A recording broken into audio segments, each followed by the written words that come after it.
Today we're going to look at the WiiM AMP Ultra, and this is the fourth integrated amplifier that WiiM has released in the last 18 months. But the AMP Ultra does streaming, it has a touchscreen, and it offers some very useful extra features despite selling for only 599 euros or 529 US dollars.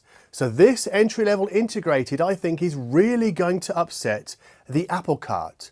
And we're going to look at it using music you might read about in Mojo magazine or on Hi-Fi News. This episode is brought to you by AudioQuest. The cable company believes great audio performance begins with great power. Visit audioquest.com for more information. In a recent video, I said that I didn't see the utility of multi-room streaming for smaller apartments like mine. I said that if I wanted to hear music while I was upstairs in my 80 square meter, one bedroom duplex apartment, then I would simply turn up the volume down here on whatever was playing. And yet the arrival of the WiiM AMP Ultra has made a liar out of me. Now, I didn't want to tear down the high-end system you see behind me that I'd built in this lounge room to review the little WiiM. Besides, people might grumble, as they often do in the comments, that my acoustically treated room isn't sufficiently real world, and those are their words, not mine. So I wondered if, with some careful storage redistribution, I could clear the shelves in my upstairs hallway to make way for a sideboard and a pair of stand mount loudspeakers. Yes, I could. Now, why the hallway? Well, with hi-fi taking over pretty much every other corner of my life, I have a rule: no hi-fi gear in the bedroom. And the result in the hallway spoke for itself. A more modestly priced amplifier operating in a 3 meter by 4 meter space, and crucial to this story, untouched by physical acoustic treatments. Because I need only clap my hands up there to expose the room's 750 millisecond reverb time. And that's probably similar to the listening spaces used by the AMP Ultra's target audience. Not all of them, but many of them. So, welcome back, real world.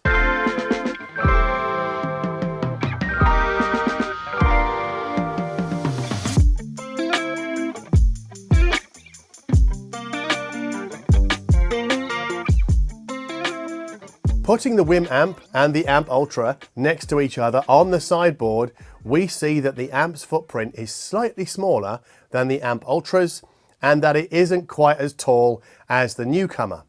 And we also see that they share the same rear panel connectivity, so line level analog, Toslink, HDMI ARC, and USB-A for the direct connection of USB storage devices. Now, there are some cosmetic differences too.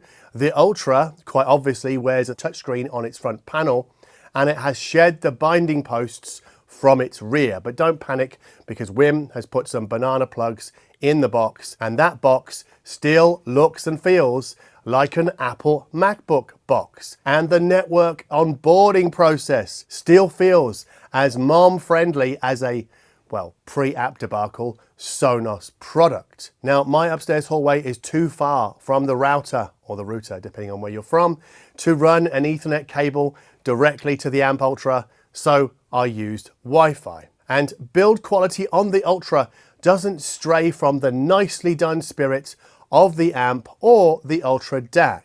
And the overall fit and finish still feels just about right for the money.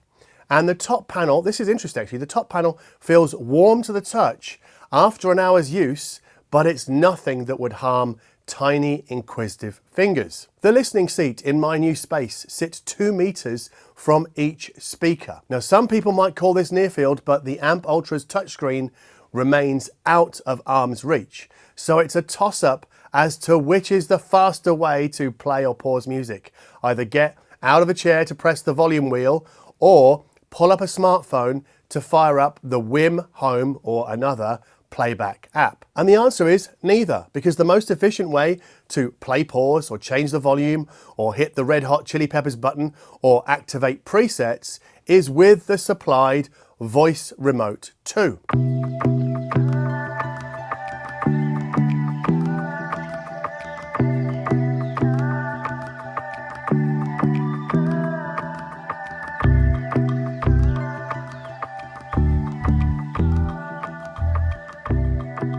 The new WiiM's touchscreen, like that found on the Ultra DAC, shows cover art and metadata in a choice of layouts, or we might prefer a VU meter. And that screen also allows us to change inputs, outputs, so loudspeakers, USB or Bluetooth, and it allows us to choose our EQ presets. But we cannot browse a streaming services library.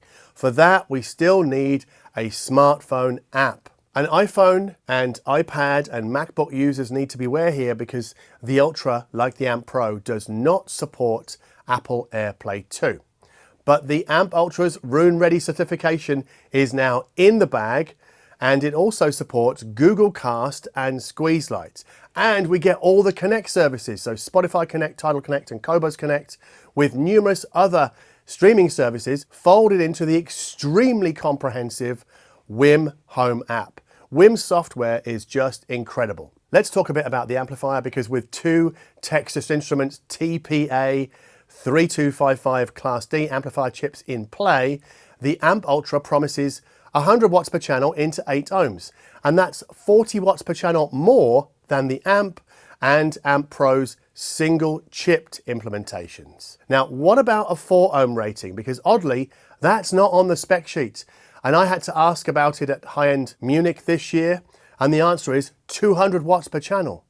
Now, unlike the AMP and the AMP Pro, the AMP Ultra is, according to my WiiM contact, stable down to 2 ohms. That's pretty impressive if that's true. But the AMP Ultra also inherits the AMP Pro's post-filter feedback technology. I call it PFFB. And my best understanding of PFFB is as follows, but if you can explain it more concisely and more clearly, have a go at it in the comments.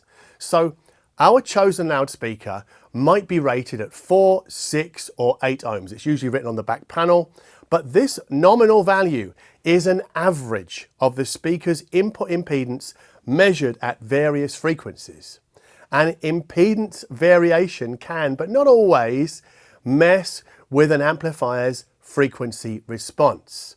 So lower impedances call for more current from the amp, and higher impedances call for less current from the amp. And these ever-changing current demands must be met by the amplifier's power supply. And I guess WiiM's PFFB attempts to smooth out any inconsistencies in current delivery.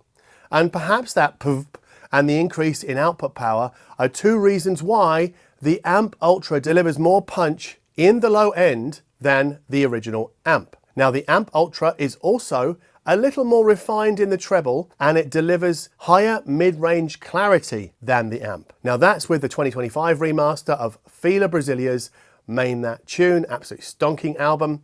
But the fly in the WiiM's ointment is the Marantz Stereo 70S, especially in Europe, because it offers 75 watts per channel of Class AB power into 8 ohms, and it sounds altogether richer and meatier than the WiiM, if not quite as transparent. That said, the WiiM's more skeletal take on Thomas Fehlmann's Gute Luft lends its dense layers of electronic stabs and percussive ticks a cleaner separation, and that was side-by-side comparison number 2.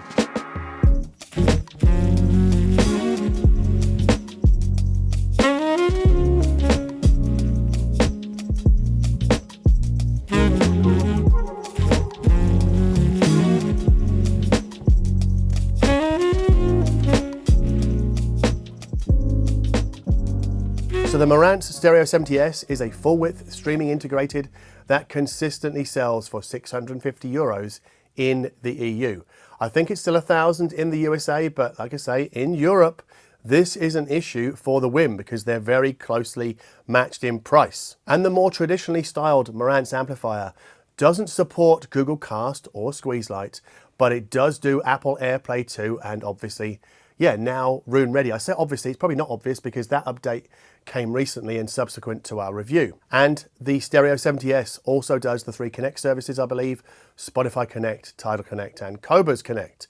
And furthermore, the Marantz's phono input is a nice bonus for vinyl spinners. There's no phono input on the WiiM. And then also on the Marantz, its rear panel HDMI sockets can pipe a now playing screen directly to a TV without the additional expense of an Apple TV and partnering app. But I say that not to discount WiiM's TV OS app, which for me at least remains far more visually impressive than its touchscreen. More worryingly for WiiM, the Stereo 70S contrasts the AMP Ultra as sounding thinner and tonally grayer when playing Was Not Was's Wheel Me Out. And the Marantz sounds less strident in the upper mids with lower-fi recordings like the Soft Boys' recently remastered Underwater Moonlight.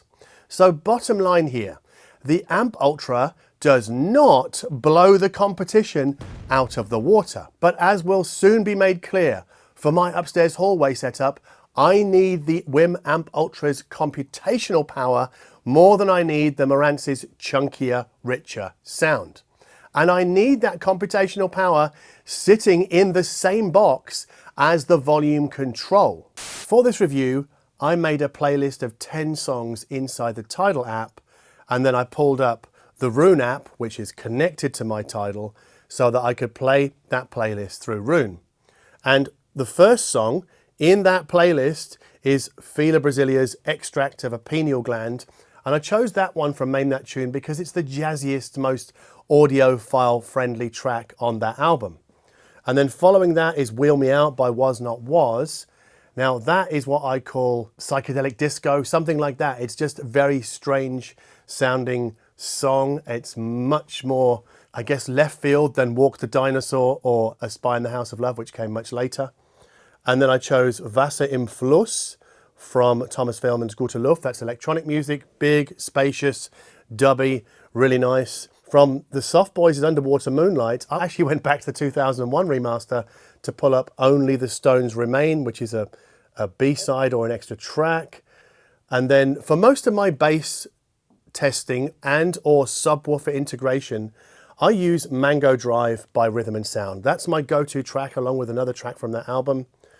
I mentioned Thin White Rope, and from that album, well, from the Ruby C, which came out in '91, I pulled up Puppet Dog, which I think again is not a very confrontational track, I hope.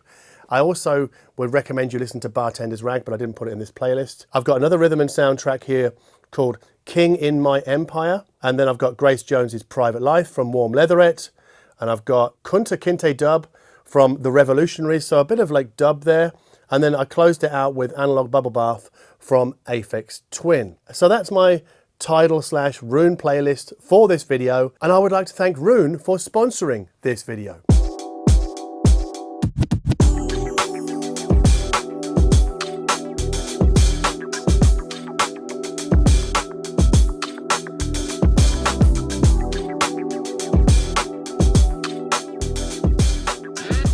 The differences between the Marantz and the WiiM might also come down to a matter of perspective, because I see the Stereo 70S as an integrated amplifier with an internal DAC and streaming front end.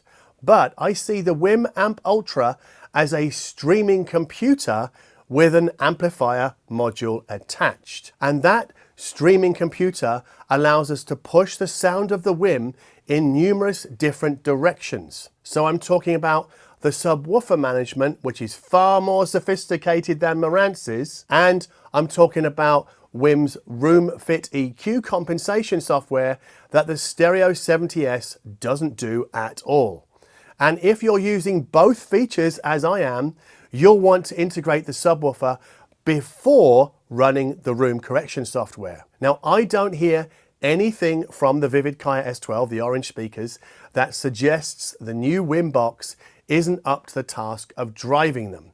But it is slightly lighter on low-end attack than the Marantz Stereo 70S. And the AMP Ultra's basslight gestalt with the Vivid Kaya S12 forces me to add a subwoofer, if only to put me in more reliable contact with frequencies playing below 40 Hz. However, as many people know, integrating a subwoofer is a lot of work, even for experienced ears, and WiiM's software makes it a whole lot easier.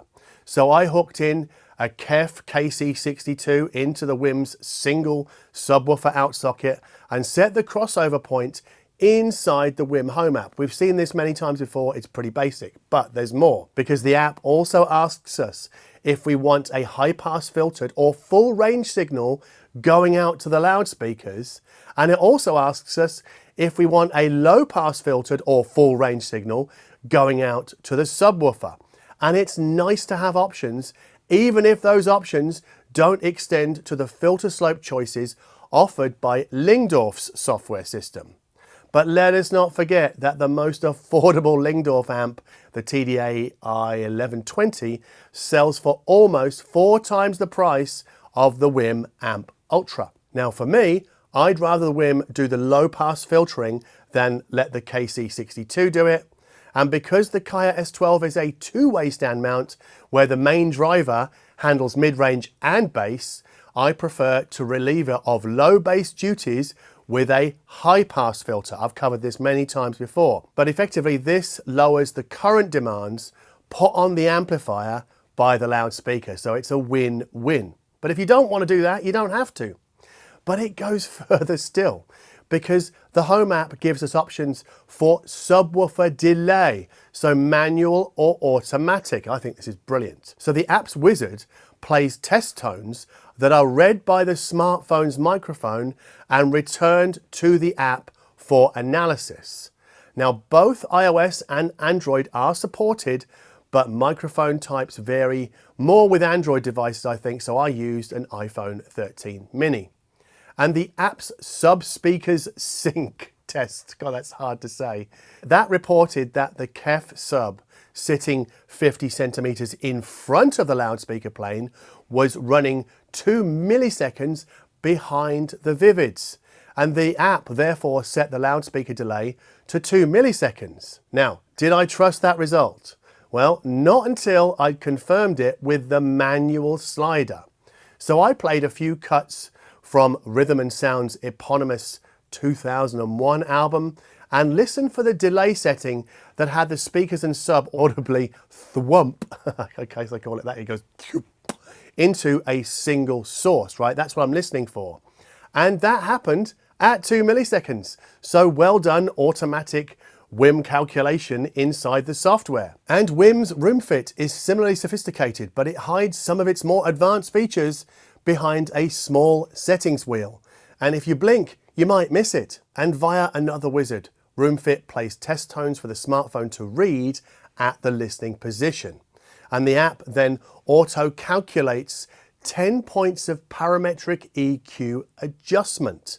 And we can optionally, if we want to, tweak those individual points once the measurement is done, but I left them well alone because the frequency, gain and Q settings automatically chosen by the app opened up the soundstage enough for me to leave room correction turned on whilst savouring Thin White Rope's The Ruby Sea in its entirety. It sounded glorious. However, I made one important settings adjustment before running the room compensation wizard. Basically, I curtained the correction at 300 Hz. Now, why did I do that? Well, room compensation can do nothing about any reverb problems that we have above 300 Hz. And if your room has exposed surfaces, and pretty much all of them do, it has a reverb problem. And there are very few exceptions in that particular case.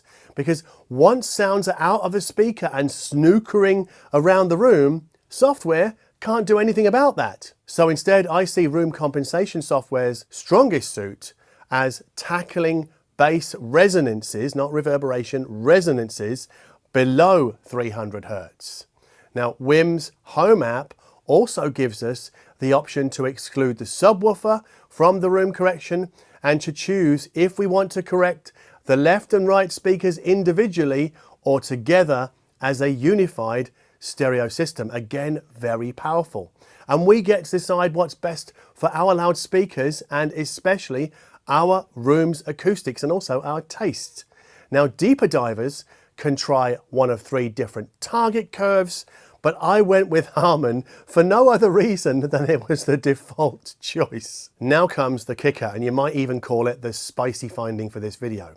So with the subwoofer integrated and the 2-way stand mounts high pass filtered and the resulting 2.1 system room corrected in the bass, I could forget all about the Marantz Stereo 70S. So too, the Marantz Model M1, where a $249 Dirac room correction software license sits on top of the amplifier's $1,000 asking price, and that effectively pushes it a long way north of the WiiM Amp's total asking price. Total asking price, just asking price.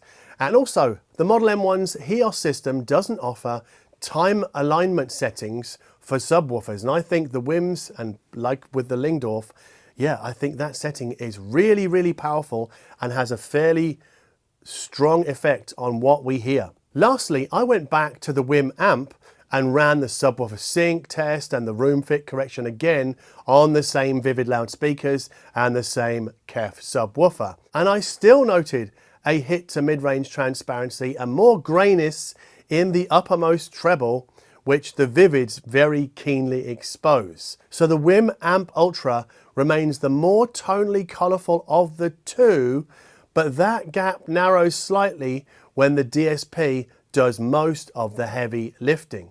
So WiiM's software and DSP does, I think, more for the listening experience than its adjacent audio circuitry. And I would also say that WiiM's OS gives more to the end user than any other software system currently available, regardless of price.